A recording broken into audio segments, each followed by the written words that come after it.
Hello and welcome, everyone. Thank you so much for tuning into Radio Club DIICT. Radio Club DIICT is basically just a bunch of enthusiasts. We are a group of music jockeys and radio jockeys, and we've been hosting interviews for poems and podcasts and things like that. And today we are here with you to talk about the F word of the 21st century, which is feminism. And joining with us today is Professor Shweta Garg. She is a member of the faculty at DIICT. She holds a PhD in English from IIT Roorkee. She is interested in gender studies and performance studies, and she teaches courses such as language and literature, introduction to narratology, introduction to drama, and women's writing at DIICT. She's a creative writer and a visual artist, and she's been exploring narrative art for some time now, and she's exhibited her artworks at several art shows. And so it is with immense pleasure that I invite Shweta ma'am with us here today. Good evening, ma'am. I hope you're doing well. I'm doing great. I mean, I'm just saying I'm not doing great. I miss college. I think that is everybody on campus at the moment. Yeah. All right. So, ma'am, I think before we begin, I think it's extremely important that we define the topic that we're talking about today, that is feminism. And I understand that feminism has had a lot of definitions throughout its history, and I think they're all overlapping, but nobody ever seems to have like a common this thing, a common, they say that this is it. Like, I think everybody has different meanings of feminisms for them. And I think before we begin, I would want you to tell us what it means for you. So, I mean, I like the fact that you call it the F word, and it is the F word, but it's more like an F bomb, because it's like, do you hold that bomb or do you drop that bomb? Because it's uncomfortable either ways, and not just for men. I mean, that's a different story, even for women. So I come from a generation when we were younger, like, much younger, it was cool to say I'm a feminist. And then I realized that, when I was in college, one would be very apologetic, and say very meekishly that, I'm not a feminist. I believe everybody is equal and I don't hate men. So basically, it was a plea for the outside world that like me. I'm not an angry person, like me. So I understand that there are very conflicting ideas. And then the minute you talk about feminism, people want to talk about men haters. People want to talk about pseudo feminist and like all sorts of issues. So that's why it's an F word, but it's also an F bomb. So you asked me, what does it mean for me? And what does it generally mean for people, right? So it actually means that you believe in a principle which espouses equality, equity in different sexes. So we are not just saying that there are two sexes or two genders. We are saying that, okay, sexuality and gender, it's like a spectrum, and men and women could be opposite end of that pole, but between that, there are a lot of things that is possible, right? So feminism is about understanding that, accepting that, believing that. But it's not just about sexuality. It's also about other kind of inequality which happens in the society. And feminists say that this is not okay. We are not okay with gender discrimination. We are not okay with discrimination based on sexuality, but we are also not okay with racial discrimination or with discrimination based on caste or any other identity matter. So to put a holistic view, that is a feminist who believes in the principles of equity and equality. So that's it. Yes, ma'am. I think there has been a lot of debate on the word itself, and at least recently, I've seen a lot of people say things like, if you're talking about equality so much, like why does the name have feminism? Like, why is the name feminism? Why is it related to femininity? Why don't you say something like humanism? Now, would you like to say something about that? Like, yeah, you what are can your call it thoughts on that? humanism, you can call it chocolate, you can call it vanilla. At the end of it, what is it that you want to gain? The fact is, we call it feminism because feminism is a political movement. Okay, humanism had its own benefit, its own time and period in the history of Western philosophical thinking. Humanism was a thing, okay, but it's feminism which asked these uncomfortable issues. So the biggest principle of humanism is universal goodness. But the fact is that you believe in universal goodness, but you don't really implement it. Feminists are those who go into the ground, the grassroots, and ask these questions that, this is not available to us. All these lofty principles that you're talking about is not really being implemented. So it's the feminists who go and do actually that dirty work. It's possible that earlier on, when you look at the movement, and I tell that to people again and again, that when you call yourself a feminist, be aware it's a political stand. It's not something about, feeling good about yourself or feeling sexy about, calling oneself a feminist. It's a political stand. So humanism is not about that. It's feminism, because they are the one to start it. Okay. Earlier they were called the suffragettes because, when the history of women's revolution and the day that we are talking about, it's International Women's Day. So the history of Women's Day itself is based on that, women in different countries in Europe and in America, mostly in Russia, they went on streets, thousands of women, lakhs of women, asking for, equal wage, asking for right to, earn money, respectable income, and right to vote. That is right to be recognized as a citizen of their country, respectively. So that is the roots of feminism.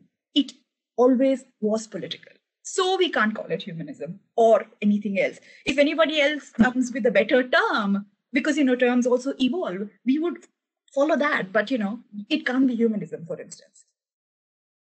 Right, absolutely, ma'am. So, ma'am, revolving around the same dispute, there are people who would say things like, okay, like this is feminism, so it's just a woman's issue. And, like, especially like if you're talking about men, they're going to say, this is a woman's issue and we have nothing to do with this, it's your own problem, you take care of it, things like that, ma'am. What is your stand on that? What is your stand on that? What is anybody's stand on that? So where do men come from? Like, are they downloaded from torrent websites? Where do human beings come from? They come from their mother's bodies. So all those who say that this is not our issue, I do not know. Maybe they forgot where their origins are, is what I would like to say very politely. Otherwise, I'm not that polite. So every man is affected by how women live.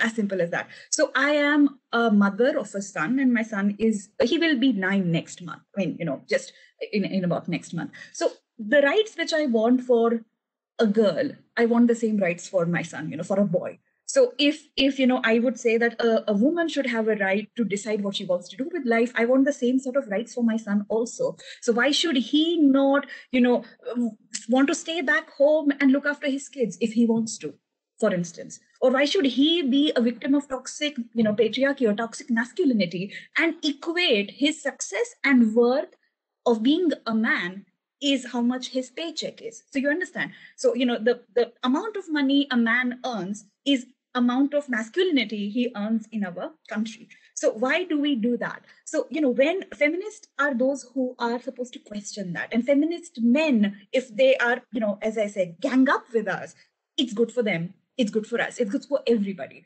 So it's harming them as much as it's harming us. Yeah. Right.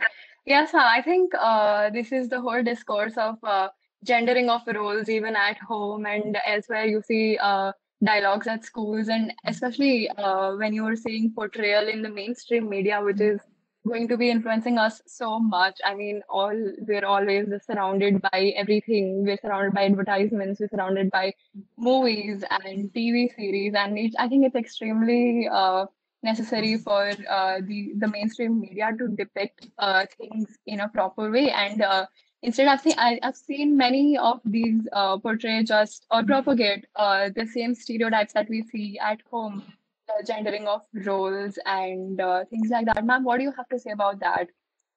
See, I like the fact that you have this belief that media should do so and so, right? So we are living in a time when we do not know what media should and should not do. At least they do not know what they should and should not do. But then at the same time, Riddhi, I think we live in a very interesting time. We have media, which is like mainstream media, which is considered as, fifth pillar of the democracy or fourth, depending on who speaks. But then we have independent media, we have internet, So, we have social media, we have small independent media houses, for instance. So I would also see that if there is a culture, there is also a very strong kind of counter culture. So there is toxic masculinity, through objectification of women. Then you also have a counter culture which questions it. And I believe that these little voices will very soon, or perhaps, one day would become larger voices someday. So as far as the status quo concerned right now, we all know, right? We all know that we learn the engendering, as you call it, happens because we are heavily influenced by what media shows us. So while growing up, what role models did you have? So I'm talking about me, my role. I didn't have a role model. So when we were young, we didn't have mobile phones like you guys did. So we would do role play of Ramayan, and I would never get to be Ram because Ram has to be a guy. So I would be Sita, and I'm like, I'm not like Sita. Okay, Sita doesn't have much to do, and that was my impression of what Sita is. Obviously, that may not be true. So the guy I would play with said that be Shurpanaka. And I said, actually that Shurpanaka really has much more role to play. So you understand, we have we have either the angel of the house, or we have the terrible, I don't want to use that word, who comes and does horrible things, So you have the, angel or the vamp in that case. So what role models did we have when we were growing up? So yes, so we condition, we instill the same thing, and we propagate it. We live that throughout our life. Absolutely, ma'am. And I think, but there has been, I think I've seen media also portray, I think there are movies that are doing great job, especially regional films. I think very recently we've had this film called The Great Indian Kitchen. It's a Malayalam movie, and I think it has brought up issues to the forefront. I think you wrote an article about it as well on your blog, right? Recently, and there has been there have been other movies like I think in Gujarat we had Helaro 2 years ago, and I think we've seen many such movies like that. I think recently even on Netflix. Maybe this is not much in context with India, but there is this new movie called Moxie, and I think there have been a lot of such movies that have made attempts to bring forth this issue to the mass, through the mainstream media, like so that it reaches the masses. And I think we would see a better version of this someday. Let's hope so. Unless it becomes a token, unless, maybe watching Moxie is a fad thing to do, and it's a token of being woke, as well, as you millennials call it. So I do not know. So it's possible that you watch it, you speak the lingo, and then you're still like your grandfather. I don't know. So it's possible. And I see that happen a lot. And then hence I'm saying, so there was a time when I used to joke that a guy telling that he's a feminist is like the most successful pickup line when he's amongst women who call themselves feminists. So the point is that, are you being tokenistic or not? So I agree that films like these, and it's perforation in the market. Pink, for instance. So for example, you spoke about Helaro. I went to watch Helaro, and so we were a group of 10 women, and interestingly enough, the theater was almost full of women. So you understand. So it is a woman-dominated movie, and it is made for the consumption of women. So you also have, for instance, we have 10, 15 years ago, Bridget Jones was written. Maybe more, So, and then immediately the term which stuck was chick lit. And the minute you called it chick lit, people thought, okay, it could be celebratory, but no, it was derogatory, because, chick can never be celebratory. So it doesn't matter that she was smart, intelligent woman with her own insecurities as a modern woman. What was important here, that it was by a woman for women. So it's very easy to compartmentalize it, isn't it? Absolutely, I agree. Ma'am, so under the same discourse, I think in the beginning you mentioned how feminism is about equality and equity. Ma'am, I think it's also important to distinguish between the two, equity and equality. Ma'am, would you like to throw light upon that? Yeah. So Riddhi, like most of you, so you've done the first year course with me. So it will be like me preaching in the classroom, but I think it's important that we emphasize that again and again. What is the difference between equality and equity? So equality would be, if I talk to you in terms of, stories or symbols. So you can't have a fish and a monkey give a same test, because they have different kinds of capacities and different kinds of limitation. Equity would mean creating a system where inequalities as well as privileges are considered, and then hence, systems are equitable, which means that everybody, regardless of where they come from, have fair chances for opportunities. So that is the difference. So equality is more like a mathematical term to say that, okay, are men and women equal? So why should women get maternity leave? So earlier on in my career, many friends would ask me, so how do you justify maternity leave? So of course, I justify maternity leave because women are the one to bear children, right? So because we are the one to bear children, there is unequal load on us, and hence we deserve and we demand maternal, paid maternity leaves, not just maternity leaves. I mean, what happens in most of our sectors is maternity leave is actually a break from work, and which is most of the time unpaid. So hence this, or for instance, why a different washroom for women, in workplace, for instance. Well, safety, sanity, security, etc., etc. Why should there be reservation in metros? ऐसे तो कहते हैं कि equal है ना, तो metro में आपको seat क्यों चाहिए? I may have my periods that day. I may. So it's not that we are brandishing the fact that we are weak. We are saying that there are days where we can be more vulnerable than you. But at the same time, if you are vulnerable, that doesn't mean you're not part of the picture. But the fact is that, equity is a system which identifies vulnerability in particular groups. So hence equity is more important than equality. Right. Ma'am, you mentioned vulnerability and how, say, women would be more vulnerable on some days, perhaps.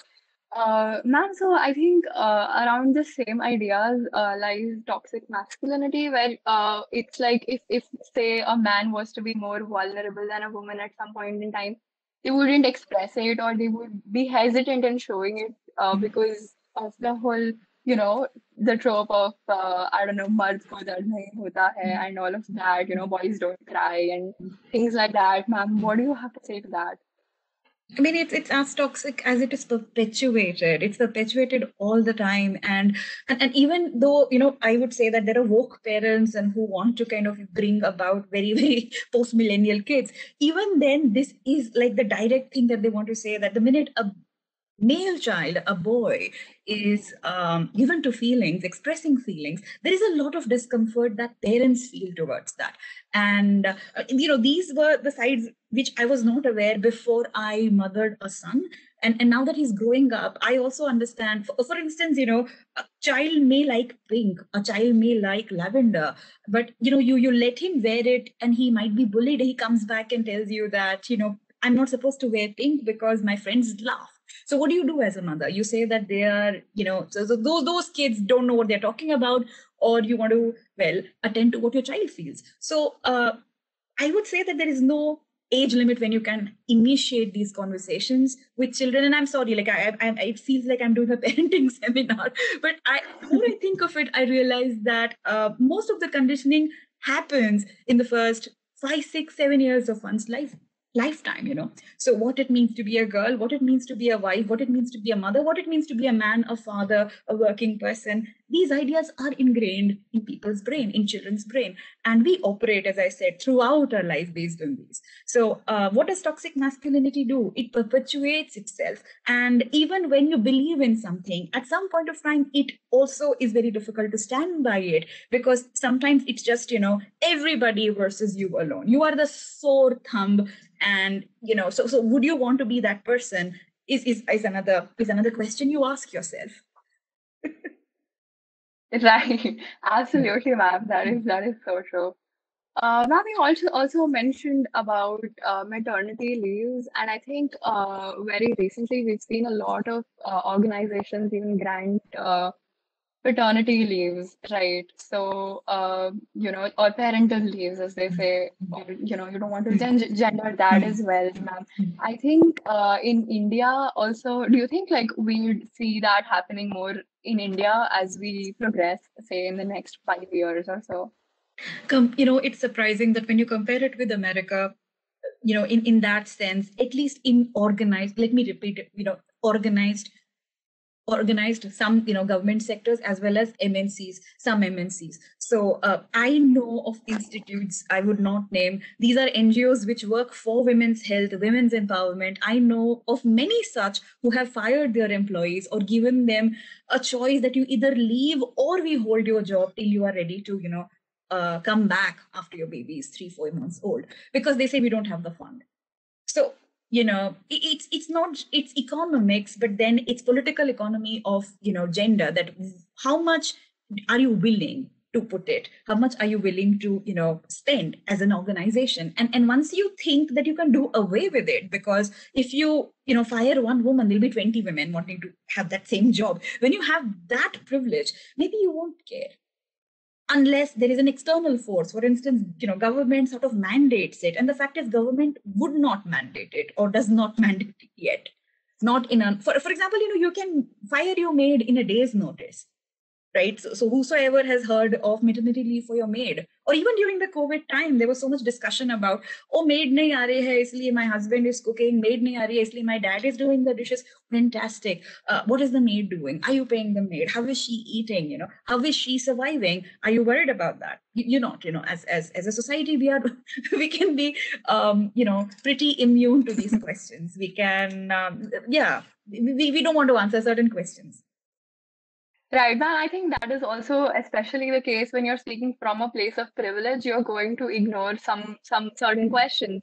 You say you're speaking from a place of privilege financially, or say you're a man who is speaking. I mean, it's always like if you have certain privileges, I think it's very important to acknowledge the fact that you were maybe say born with such a privilege. Since the day you were born, you had this privilege just because you were born of a particular gender. So I think once people just acknowledge that, maybe that there is this particular gap or this particular distinction between the two genders that is say cultural for now, I think that is an extremely important step, even in just identifying that there is a problem in this whole thing. And ma'am, I think just now we were talking about how there is not equal.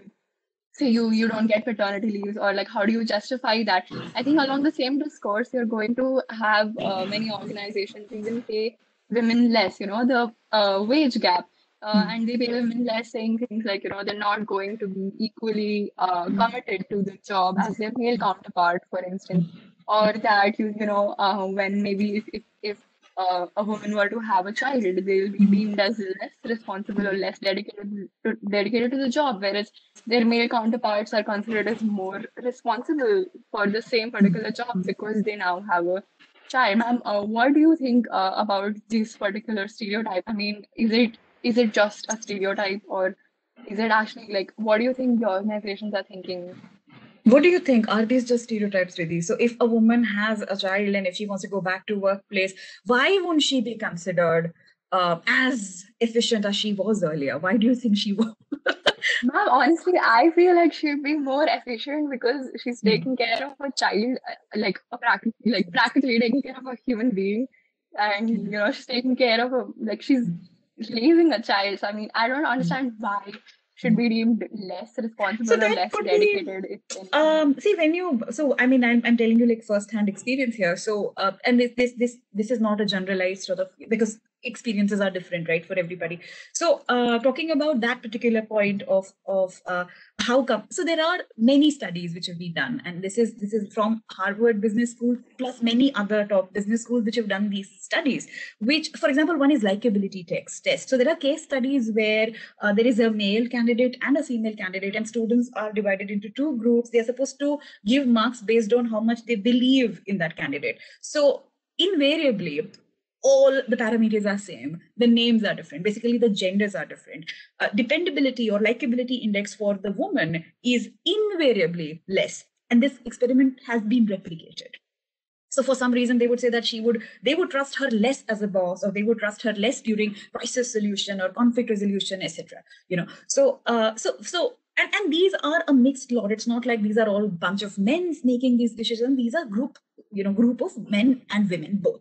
So that's one point. Other point is when women come back to workforce after having a child. So one thing is, it's like burning candles from both ends. That does not, and I'm saying that this is not a universal experience, this is a subjective experience. So when you have a little child at home and when you absolutely have no support at home, it is possible that you may not be as efficient as you want to be. Okay. And as I'm repeating again, it's a subjective experience. And what you said is also true, that maybe because there is a child at question, the woman would learn newer ways to manage time. That's also possible. Maybe she already does that, but physically she is in a terrible state, and so is she mentally. That's something which I believe must be true. So what is what do you call as corporate responsibility?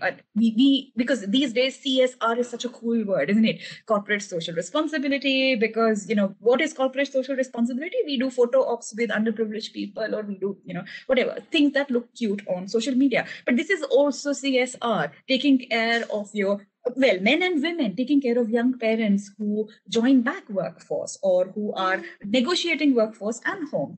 But are we ready to put in that much effort?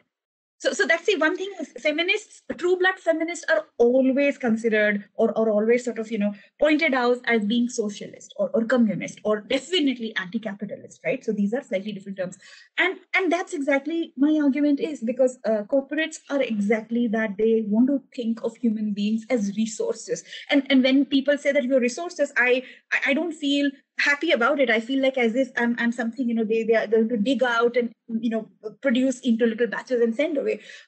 You are something that they derive work from you. So a workhorse. And if you are not good to their expectation, they fire you. So we all know what the culture is like. So that does not mean that I'm sort of asking you not to join corporate life. I think that's what everybody dreams of when they join the DAIICT. They think great. Well, this is going on YouTube live, so I should be careful what I say.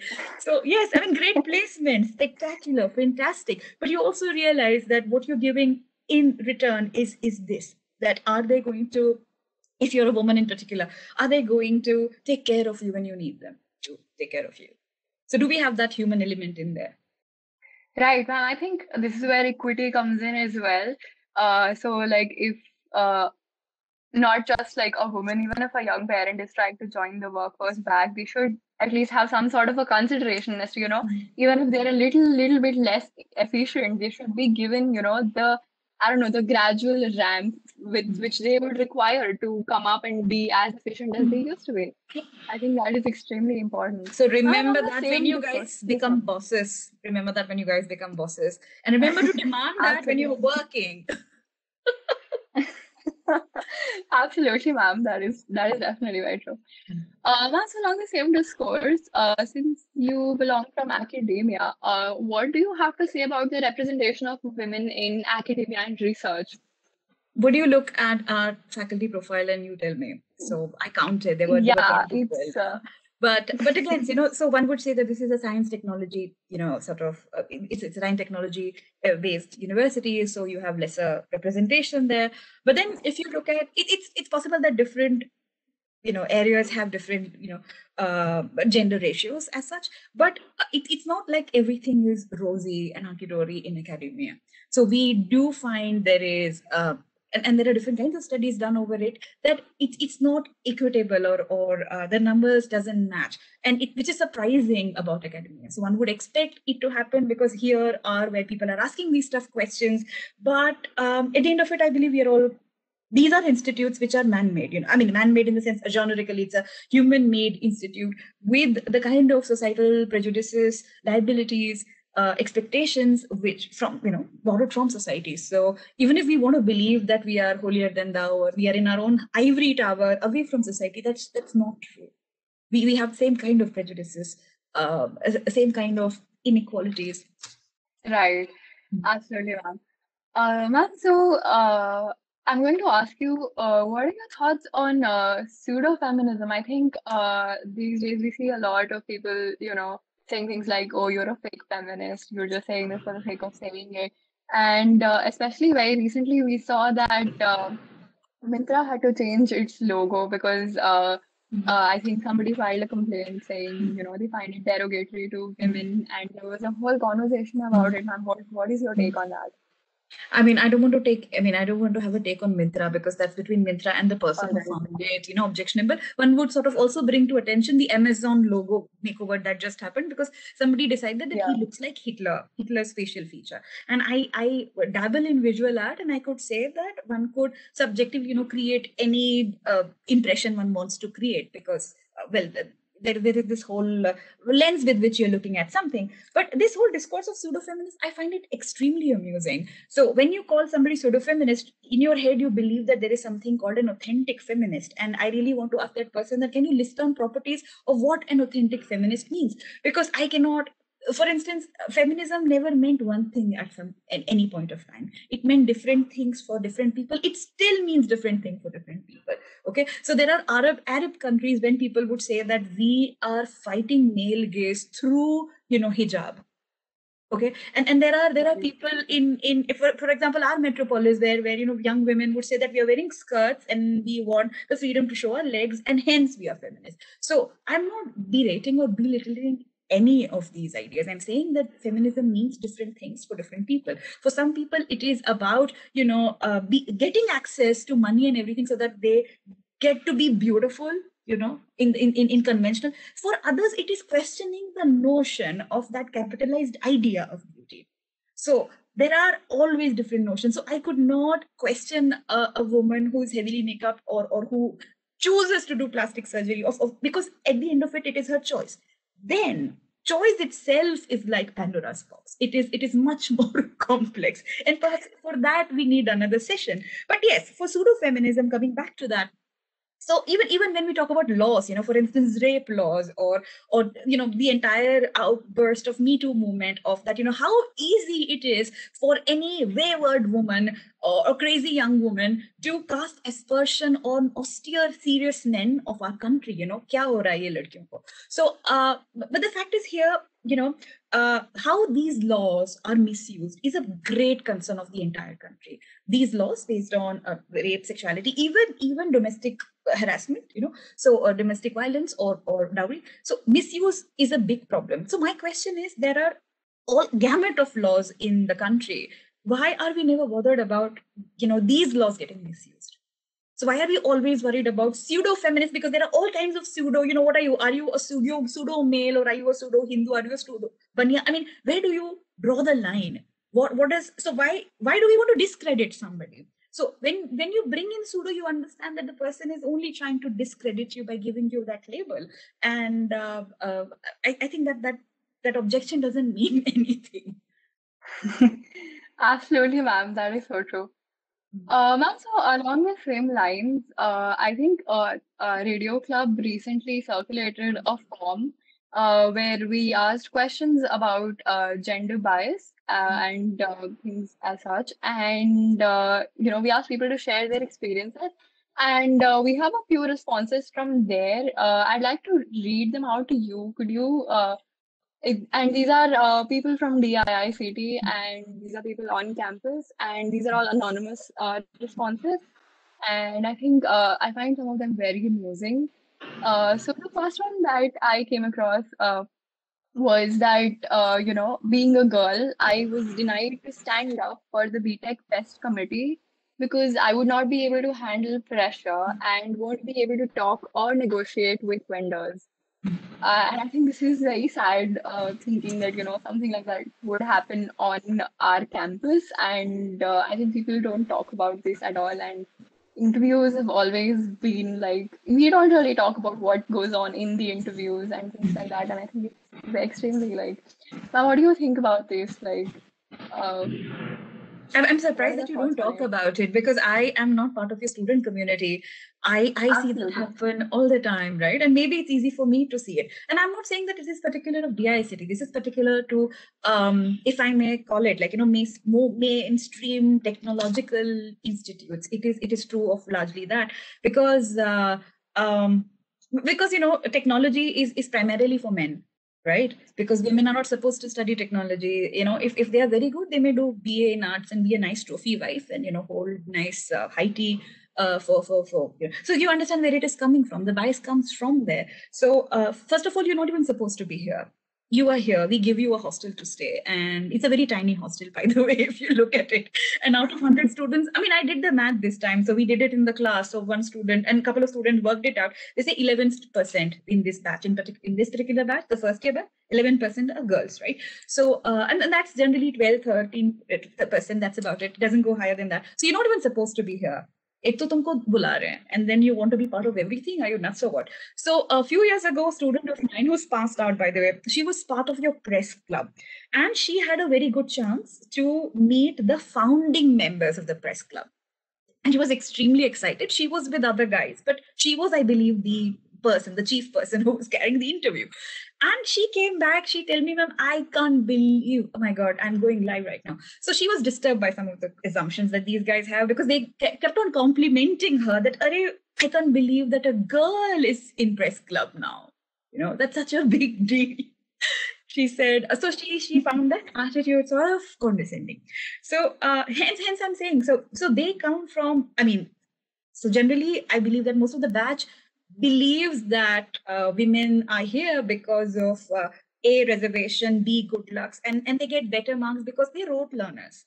Obviously, because, you know, technically women are never going to make it. Most of you are rote learners. Most of you are here because of reservation of some form or other. Most of you get better grades because professors, obviously, you know, are partial towards you guys. So that's an argument as old as universities. You know, since the time women are allowed in universities, we've heard these stories, and particularly in science and engineering, much more than, you know. So by the time I came in my college, I believe we had a thriving number of girls in the class, and I believe boys were in minority, so we never sort of had that problem. But particularly in you know, STEM subjects, it's still the case. So you are second grade citizens, and you better accept it, Riddhi. Stop fighting. Stop this podcast right now. Absolutely. That is, yeah, I think I've seen that a lot, even on campus. I think, but people do not, I don't know, people just don't make conversations around it as much because, of course, there are much more important things to talk about. I mean, is this even a real problem? Is what, like, some people just say that, you know, it's like, Reservation in jobs is such a big problem, right? So, I mean, time and time again, boys are like, you know, this is so unfair, man. You know, why do some companies take more women and they have a quota to fill, and that's so unfair to us. That's so unfair to the idea of equality, you know. But then I bring in equity, and then what happens to the whole complaint? But then even then they think that this is unfair. This is absolutely unfair. And you know what? You spoke about, you know, like sometime ago you spoke about privilege. You said that, you know, we need to be aware of our privilege. Riddhi, people are aware of their privilege, but, you know, as a result, you have entitlement. So, and when you point that out, it's a very painful conversation. When you point out, and not just men, I mean women, men, women. So we all are entitled, you know, based on, and that's exactly why people said that you can't just have very, you know, binary sort of, you know, conversation about it. So then there is this whole idea of intersectionality, that there are different areas, different through which you and your experiences come out in life. So it could be, for instance, in talking about India, there is class. You can be, you know, economically very affluent, and if you are a woman and suppose you are a Dalit, then what happens? Or if you're handicapped, or, you know, like physically challenged, or you are non-affluent, then what happens? So based on these combinations of what we call as the lottery of life, at the end of it, it's a lottery, isn't it? We don't really realize that it is a lottery. So if life has been fair in more than one respects to you, you'll have a very different experience. And if it has not in more than many you know, categories, then it's going to be a very different story for you. And education is supposed to make you aware of your privileges. It's possible that you may have struggled in certain areas. It's also possible that you may not have struggled in certain areas. So if men have struggled because of something or something else, they have not struggled because they're women. Okay. So if you're a woman who comes from a moneyed class, you may struggle in a different aspect. So every story is unique. That's one thing. So what education should really do is impart that one knowledge that everyone has a story, everyone has a different baggage, and one can only be a little empathetic, you know. So I believe that in one of our group chat, I think one of you, I don't remember the student, so he said, okay, so is that all? To be nice, is that what we can do? It's such a counterintuitive idea, right? So I'm saying, yes, let's begin by that. Is it too much to ask? Is it nicest is not even a word I like, but I would say let's begin by being empaths. Does that kill us? Let's imagine how does it feel to live certain people's life, different person's life, and then you realize how perspective changes. Then you question your privilege instead of sitting on the high horse of entitlement. I deserve the job in Amazon, she doesn't. That's entitlement. Okay, and then they know they're pretty aware of their privilege. That's exactly why they're talking like that. So getting aware of the privilege, yes, but then the next step is to be aware what it means. Absolutely, ma'am. Yes, that is very true. Ma'am, so another response that we had was men can be sexually harassed too. It should be taken seriously. One of my friends shared a story about how he was sexually harassed in a train. Instead of being supportive, people made fun of him. Men are considered automatically guilty when women register a complaint, and suicide rate is much higher in men because of such issues. Yes. I mean, I'm so glad you brought this. So, this is a survey which was done long ago. It said that 1 in 3 children, like 1 out of 3, according to that survey, 1 out of 3 individuals, this is regardless of the gender, have been molested as children, have been sexually abused as children. The rate is that high, and suddenly you realize that you're not that special. So the chances and this is India. This is India we're talking about. So chances are that you were molested regardless of the fact that, and it's also possible that with women perhaps parents are slightly more careful. With male children they are not, because they think ye to ladka hai, but it doesn't happen like that. Men, boys are vulnerable. They can be sexually harassed, they can be sexually abused, they can be raped. All right. So I don't understand why would anybody be shocked at the idea, but that's exactly what patriarchy does. This idea that a man and his body is invincible. You brought this up, right? Mard ko dard nahi hota. So that creature could not be abused, because being abused is a sign of vulnerability. Being vulnerable is feminine attribute. Masculinity is only about becoming a hard person, a strong person, and a strong person cannot have these weak chinks, and hence you can't really share. What is this issue with men can't or are not able to share their feelings? I mean, don't you think that's a problem as a human being, as children? Do male children cry less than female children? It's not that, right? So at what point of time do we decide that men are supposed to repress their feelings, their emotions? When are they so and since that time, I do not know, I believe it's that series of repression that make men's depression is not really spoken about. And I know so many men around me, they are depressed, but nobody talks about that. Women's depression is spoken about, and we speak about women and their hormones. Men and their hormones are not spoken about. So why aren't we doing a disservice to, isn't patriarchy doing a disservice to its own, proponents in a way? So that's exactly why we say that it is toxic. It's not good for anybody. Yes, ma'am. Absolutely. That is there. Ma'am, so another response that we got is that a lot of the time, the people who discriminate don't even realize that they are partaking in these activities. It comes off as natural to them. Yeah. What is natural? You are in water, and you're a fish in a water, and you don't know what water is. You are in this layer of oxygen, and you do not know air because you don't really see air. You're part of it. So you naturalize it, you normalize it, right? So when you normalize something, you can't see it. What they develop what is called as blind spot. We all do, right? We all have our own cultural, like idiosyncrasies and only outsiders can see that. So yes, it is. When they discriminate, it is natural. When they're condescending, it is natural. Or sometimes it's people don't even think they're sexist when they say things like, "I'm so proud of you, Riddhi. You're like my son." Okay, so you may have heard this, and you may have heard this from people who are very proud of you. And you may not have been comfortable hearing this, because you're like, why do you need to be a son to be, or when a boy is taking care of, so the moms, I've heard moms say that this one is like my daughter, because I really wanted a girl, but I didn't get a girl. So this one is like my daughter. That's why he takes such care of me. So you understand, you engender caring. Human beings are supposed to care for each other. A son can care for his mother. A husband can care for his wife. So why is it, or when children go to the father and say, I want to go to the toilet, it will be women around who look at each other and smile that, oh, he's the mom.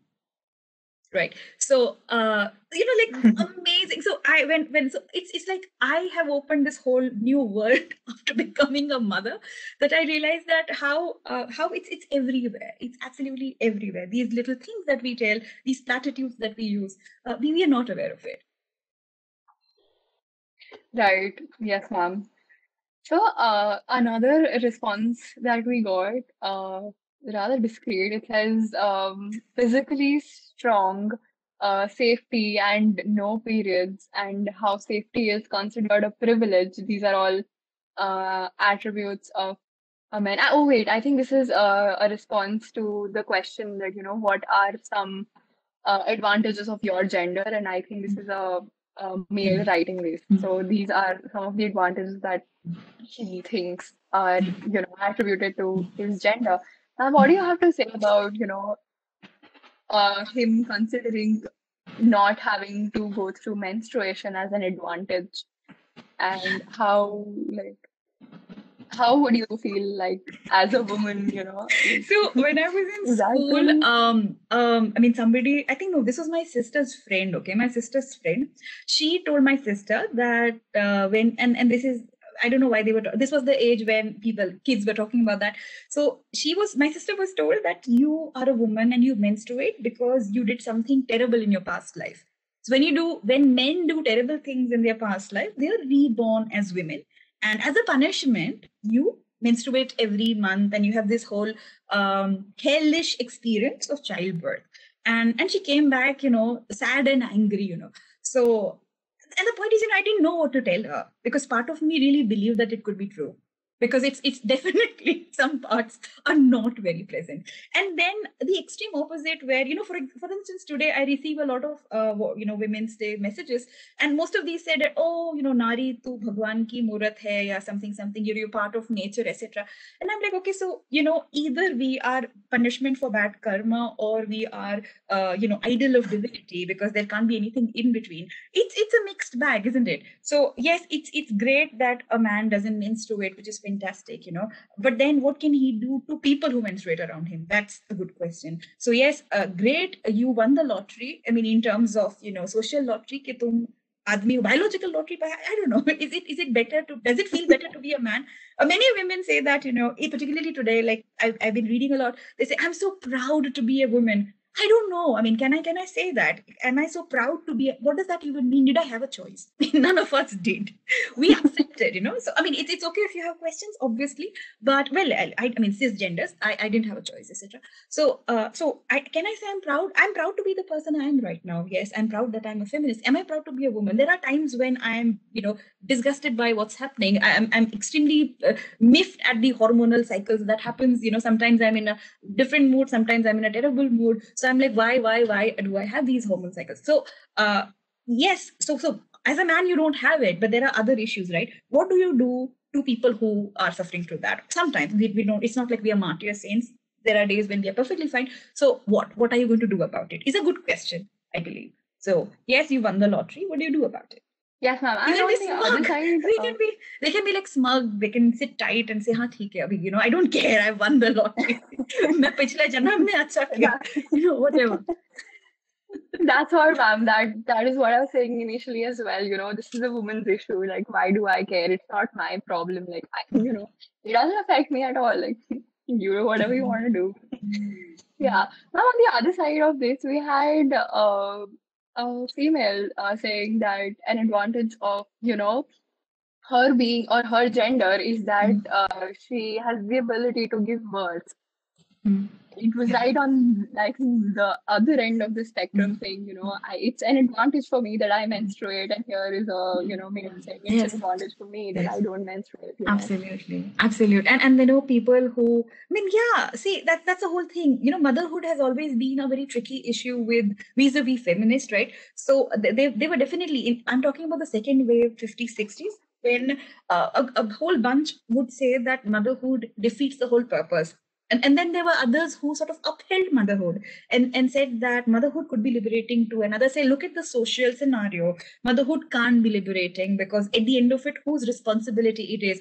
And then they would say, okay, we need to de-link biological motherhood and then, socially bringing up the child. But it doesn't really de-link in any in our culture in the given circumstances. So motherhood could be extremely liberating. The fact that you can create life out of your body, it is magic. It is absolutely magical. But what leads to that, and then what happens later, it doesn't. It's not cute and nice as they usually show in media, in culturally. And then I can say that. I can say that because many people, when going through aftermath of birth, they have these questions that why am I feeling horrible? You're feeling horrible because many a times hormone kicks you into that bad place. So people are sort of celebrating the new child and you're like, I just want to be in a deep dark hole and not see anybody's face. Very normal, right? So yes, I mean, I would say that great that your friend, the one who responded, that it is perfectly all right to think that. It's perfectly all right if she feels differently. It's perfectly all right if she still feels it when the time comes. So it is like magic, okay, but it's a mixed bag, as I would say. It has its own disadvantages, and we all know that, and it's magical also. Yeah, it could be both things. Right. So, another response that we got was not actually gender discrimination, but if I were a guy, I wouldn't be going through this. Context, I am a girl of age 22, 2016 batch. Since lockdown started last year, I left Bangalore and started working from home. So currently, I am living with my parents and I am expected to do certain things around the house, which take up a lot of energy and leave me feeling tired, which also affects my work. The guys I work with only come out of their rooms for lunches and dinners. Hence, their productivity isn't affected much, whereas I need to do several things around the house in addition to being available for any extra help that might be needed. Yeah, unequal distribution of work. It's an old story. Yeah. Yeah, I mean, what do you say that? See, even now, I do realize that even for students, and these are students who are at, so this woman, this student of yours is obviously an intern, perhaps, right? Or perhaps she's working. But there are many students who I know that are juggling with household work and with. By the way, so I had these. Intimate group discussions with students in the evening because I wanted to know them because it was an online batch. So I remember a discussion with one boy, like a male student, and he said that it was extremely difficult for him to do anything productive in the semester because his mom was unwell and there was nobody else to take care. So he was doing everything. So there are these exceptional circumstances also.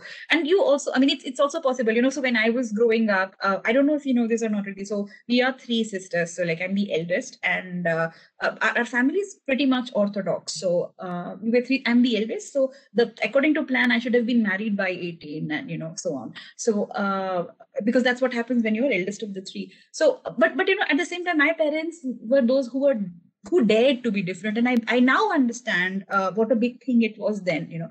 So they would never. So we didn't have any chores to do. So good thing is we could study. Bad thing is we were terribly entitled, like extremely entitled. So yeah, so which also meant that then my mother had to bear the burden. You understand that? So domestic work is such a big issue, and we really don't have a solution for it. The only solution is that men need to be equal participants in it. All members of the house need to be, all adult members of the house, even children to certain very whatever extent, degree, need to be equal participants of the household, or we unduly use the cheap labor that India provides, don't we? We survive because of that. Absolutely. Yes, ma'am. Ma'am, I think now we'll take up some questions from the audience. I see we have a few things in the chat. Um, so, okay, this is okay. So somebody is saying, recently a Supreme Court judge said no matter how brutal the husband is, can intercourse between a married couple be called as rape? Ma'am, would you like to weigh in? Is the question. No, what I would like to say would not be part of polite conversation with you. So to this, so I've written something about it, Right. and I feel very strongly about it because and this is the supreme, and it's I would have been okay with it, or anybody would have been okay with it if it's somebody talking somewhere, which is, internet throws up all kind of junk. The person who spoke this was the sitting Chief Justice of India. So when this person who's supposed to be the epitome of justice says that, where do you run? Where do you seek shelter? So I don't even know how to begin to respond to this. And the saddest part is, and this is something which I was discussing with my professors also, that ever since I was young enough to understand what rape means, I have heard these judgments. I've heard these judgments from family court, district court, high court, special court, where judges would say things like these, where judges would say, will you marry the victim, or ask the victim, will you marry the rapist? Agar tum karti ho to usko chhod dete hain. So I've been hearing that, okay, and when in 2012, that I think that was the first time in my lifetime something in that scale happened. People were in the streets, women were in the street, men were in the street, wanting better, speedy justice for women. And then you look at it, nothing changes. Nothing changes. Institutionally, structurally, nothing changes. So it's okay to have these laws, and I always say that devil is in the detail. Law is how you implement it. And when and even this, when people say this all the time, that, oh, law is for women in this country. ये देश में तो सिर्फ औरतों के लिए कानून बना है. If you actually go to the courthouses, you are dealing with men like these. You're dealing with lawyers like these. You're dealing with entire system which not only internalizes, but it propagates, I don't know, misogyny. This is misogyny. This is heights of misogyny, is what I could say. Yes, ma'am. Yeah. Ma'am, so we have another question. Ma'am, could you please explain the difference between equality and equity again, if possible? Yeah, or one, I could forward you a video because it has visual, so that would be better. But yes, I mean, to kind of explain it to you, when there is equitable circumstances, a privileged person could be asked to give away his privilege. Okay, so that he comes, that does not mean that you're reducing somebody's stature. That only means that the person who needs it would get that privilege, and you would not get extra privilege because you're already privileged. That's what equity system means. So there wouldn't be any fee waiver if you belong to a rich family. You understand? You get scholarship only when you deserve scholarship, is an example. So scholarship is not, it's not equality, right? Scholarship is actually not about equality. Scholarship is, so in that sense, it's an equitable system, or at least it wants to be an equitable system where only those who need money get it. So does that make sense? I think so, ma'am. Ma'am, another question that we have is, so I was part of a very abusive relationship a year ago. I was willing to share my feelings with my friends, but they had already sided with the other half because she was a girl, and thus for them, it implied that she won't do any such things. Ma'am, what is your take on this? It's the same kind of scenario where you don't believe that a guy could be abused. You can't believe that a boy can be molested or a man can be raped. It's like you, in your head, victim looks like her, victimizer looks like a he. So if you want to look at, so we studied, actually, this is Professor Benita Desai and I. So we read the guidelines, the guidelines which UGC follows, which is the Gender and Sexual Harassment Act. So we read it through, and this is something which is upheld by UGC. And throughout that document, you have very, very gendered language. There is he and she. If he does that, she could ask the women's cell to help her, blah, blah, blah. So it was so stark. And Benita and I, we both sort of, decided that for DAIICT, we will have a gender neutral language. This will not do. And this is something which we, repeat, and we insist that just because you are a he, it doesn't mean that you cannot be abused. Just because you are a she doesn't mean that you are. You understand? So, well, this is another example of equity, isn't it? Yes, ma'am. Absolutely. I think that makes it much more clear, the equity and quality difference. Yeah. Okay, we have one more question. Okay, so somebody is asked on the live stream, where would be the best place to start a dialogue with regard to feminism within a familial setting or an educational one? Try doing it in your familiar setting, and then you understand how uncomfortable you are. I did that as an experiment, and I continue to do that. But it's I would say it's still worth it. You would be called all sorts of names. The first thing which usually happens in Indian scenario is they'll say that ज़्यादा पढ़ लिख गए हो, पढ़ लिख के दिमाग खराब हो गया है, बड़े लोग कह रहे हैं चुप रहे. So these are very very standard stock response which may be thrown at you. But no, seriously, where else do you start? You can't start in Mars. You need to start in your home. It begins at home. It begins with your family. If you are going out with your girlfriend, I mean, or you're going out with your boyfriend, go Dutch. For instance, where do you begin? And I'm just giving you, where do you begin? This is where you begin. Or you have an understanding that somebody has financial issue, then you deal with it that ways. But don't take these things for granted. Don't take these stereotypes for granted. If very soon you'll be getting married, or if you want to get married, and it's not even like one end of life is not that you should get married. By the way, it's a choice, obviously. So if that were to happen, then there is a whole question of dowry. Okay, so my first teaching job, and I won't name the institute, but it is one of the best institutes in India. So I was teaching in that institute. And I asked my class, and this was a point blank. This was not an online survey or anything. This was a show of hand. And I said, be honest, because it's not going to go anywhere, right? So will you accept dowry? Okay. And most of them said that they would. And I said, like, how, well, like, how or why? They said, but ma'am, it's not in our hands. So some of them said, played the victim, saying that it's not in our hand. Our parents went so much for put us through this. And this is at least something that we can do for them. Say later, I deserve it because I worked so hard for this. So they were, and I'm not making this up. This is one of the best institutes that you can think of. And I also know of people who clear IAS, like UPSC exams, and then there is this joke, when you belong to certain parts of India, they say that the minute they know that your son clears the exam, they come with a blank check.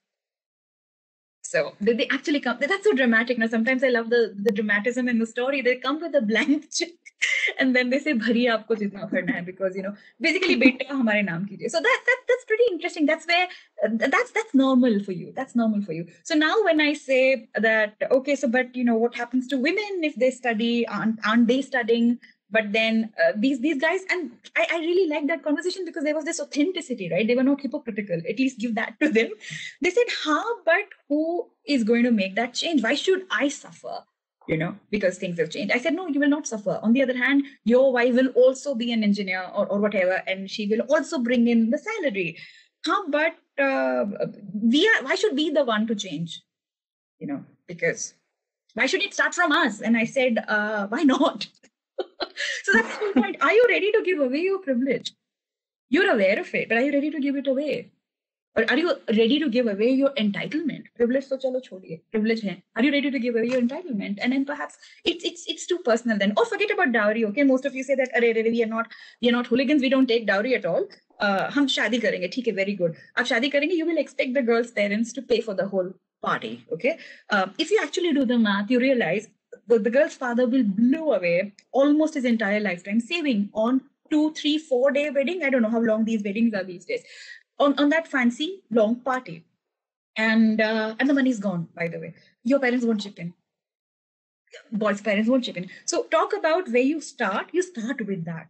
First of all, what is this circus with great Indian marriage? I'm sorry, I absolutely rant in my family, and everybody hates me for that. I have my young cousins, and I tell them, क्यों करना है तुमको? I mean, शादी नहीं करो. It's your choice. But why do you have to blow up your money? Why do you want to do that? It is their choice, because anyway. So why do you want to call 1,000 people? And you understand there is economical cost, there is ecological cost, etc. But if you want to go that way, why don't you go Dutch? But that's too revolting, isn't it, for us?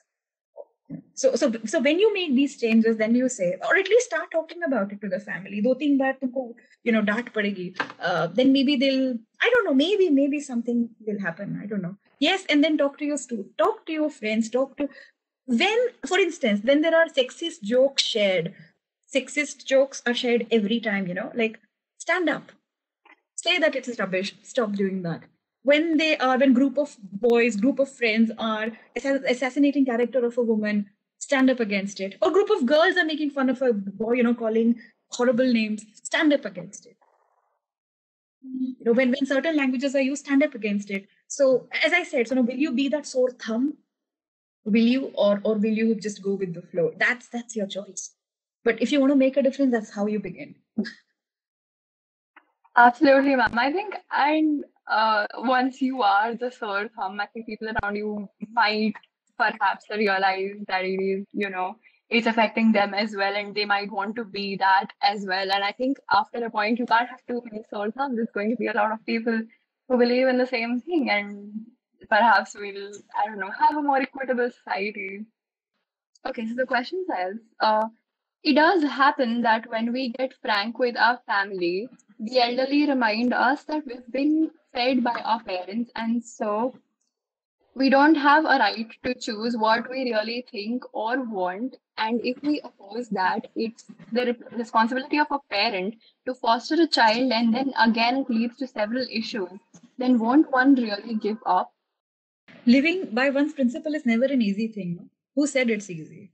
I mean, I just want to remind you that even for something as simple as casting vote, women somewhere had to die. They were remanded, they were locked up, they were incriminated, there were criminal charges, there were all kinds of charges against them, just so that we could study, just so that we could, be literate, we could be allowed in university, just so that we can have bank accounts.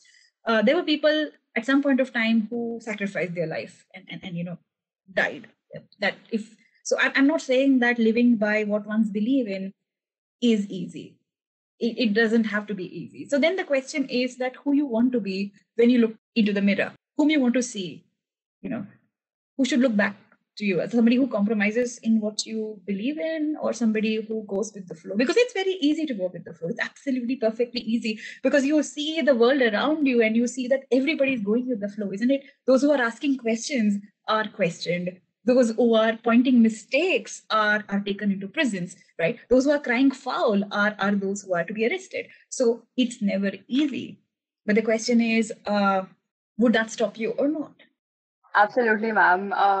Okay, I have another question. Someone asks, recently in a Google hiring spree, all the girl candidates who scored 15 on 200 in a coding test were shortlisted, whereas the male candidates who scored in full were not. What is going on? Where is the equality here, and how does it help in equity? What is your point of view, ma'am? I'm terribly sorry. Take it up with Google. You know what I'm bothered about? What I'm bothered about is a girl goes to ask a glass of water from his neighbor and he rapes her and he strangles her and he kills her and her body is found after 5 days. I'm worried about that. How many percentage of women, the population in this country, gets the kind of lottery that you're talking about, my friend? How many people get to go to Google? How many girls come to this college? How many people, how many girls in your batch gets to clear that test? And how many times in history has this happened? And I'm sorry that this time that privilege or that thing was taken away from you and given to somebody else. I'm not even saying they were smarter than you are, or more deserving or less deserving. Maybe take it up with Google. Maybe Google is making a statement, maybe it's being equitable. I do not know. I cannot comment. But I would say that every day, if even now when I go out somewhere, I will turn 40 very soon. My husband and my father and my father-in-law are worried till I come back. Why should that be the case?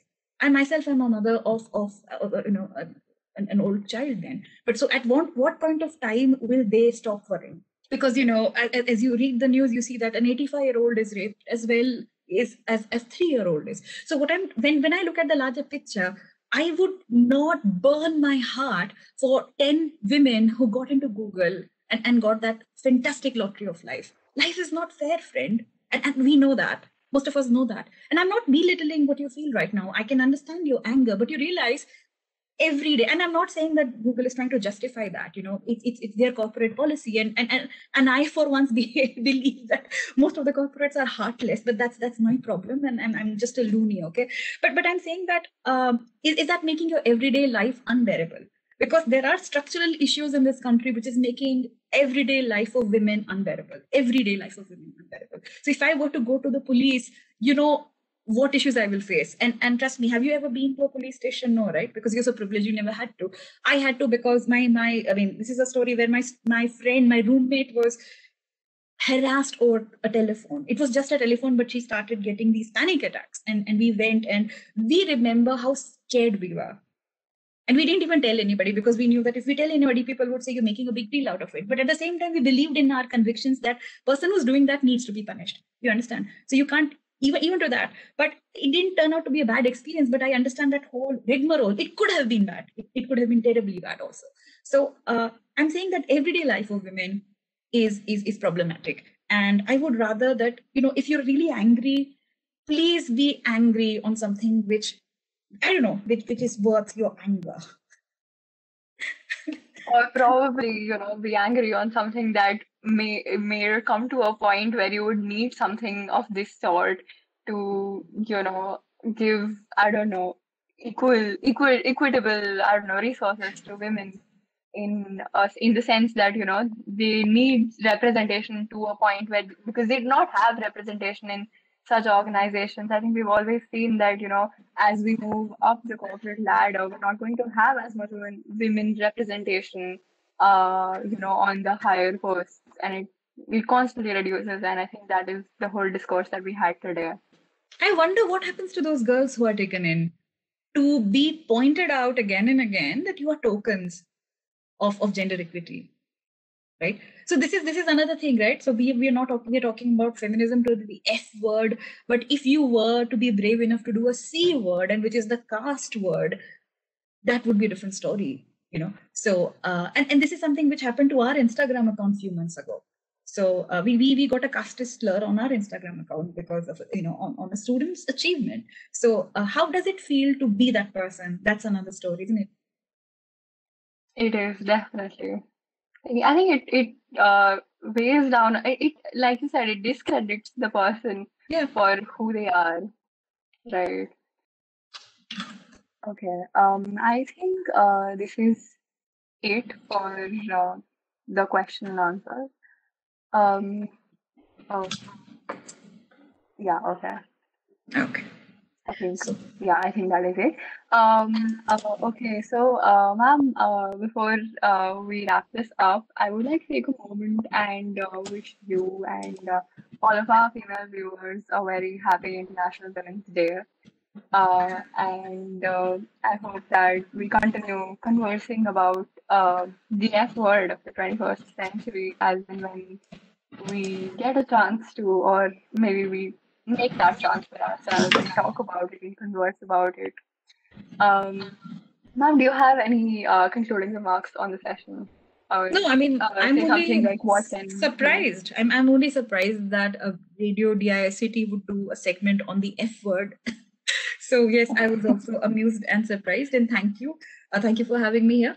By the way, most of the discussion which we covered here, it's part of my upcoming book, and you'll be surprised to know that the book was based on the play that we do, the play on gender sensitization. So the book will be out in June or July, and so maybe you all would like to read it, or yeah. So all I think it's called the F word. Even there, I may have a chapter called the F word, or maybe a dialogue at least on that. So I was doubly amazed. So yeah, thank you so much for having me here, and thank you for this. Thank you so much, ma'am. Very enlightening discussion. Yeah, thank you. Thank you so much for joining us, ma'am. It has been a pleasure to host you today. Yeah. So that's it, guys, for today's show. This session covered almost everything that comes under the umbrella of feminism and even more. We really hope that you enjoyed it. We would also like to mention that this was the first ever episode of our new series, Radio Unscripted. With that being said, Radio Club will keep bringing you more shows like this. Do check out some of our other shows on Spotify, Gaana, JioSaavn, and YouTube as well. Until then, I hope you'll be safe at home. This is Riddhi Tanna with Radio DAICT, music that keeps you alive.